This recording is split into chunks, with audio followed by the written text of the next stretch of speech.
asalaamaaleykum wa rahmatullah wa barakaatu mbokk yi maa ngi leen di nuyu di la ziara comme ni ma leen ko waxee woon tey nag ñu si ñeenteelu numéro bi lu jëm si wàllu secret pour rataxal diggante yi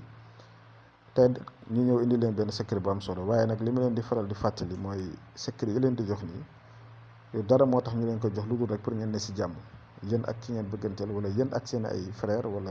parce que da ngay dem si famille gis famille boo xam ne ñii dañuy jaar fii ñuy jaar fii ñii duñ juboo wala jëkkër ak jabar duñ juboo wala ñoo xam ne dañuy ànd te bëgg a sëy kon loolu yëpp moo tax ñu leen di dimbale kon def leen koy def si anam bu neex yàlla suñu borom ñun jox leen rek lañ mën lu si des nag ñu ngi ko bàyyi si loxo yàlla suñu borom incha allah su ko defee yàlla mën koo mottali incha allah. kon tey li ma leen di fas yéene jox nii mooy aynama takun ayaati bikum illaahu jamian inna allahu ala kulli shay'in qadir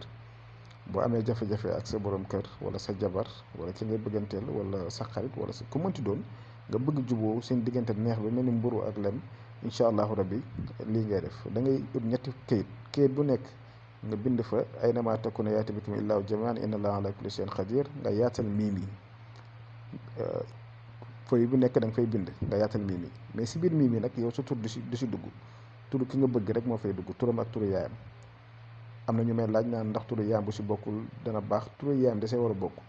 da ngay bind turam ak turu yaayam si biir miim yi nga tëj miim yi nga def ko ba muy ñett kayit benn kayit bi nga jël lem ko takk ko beneen bi nga lem ko takk ko foo xam ne bu ngelaw di ñëwee dana ko ëpp beneen bi nga jël ko def ko saafara di ko raayoo mu nekk ñett xam nga bu ko defee am nga loolu yëpp nga jël nag sa kurus si diiru juróom-ñeenti fan chaque jour da nga war a téye sa kurus ngay wirde aynama takuna yaati bikum illahu jamian inna allaha ala kulli shay'in qadir nga def ko 236 fois moom lu war a nekk la ndaxte zikir yi mooy tax secret yi di mën di jàpp ndaxte doomu aadama mënoo koo def dara te doo ko jaaree si zikir yi obligation la si pour nit ki war koo def kon chiffre bi dafa am lu mu jàpp kon da ngeen koy wirde si 236 fois si diiru juróom-ñeenti fan incha allah su ngeen ko defee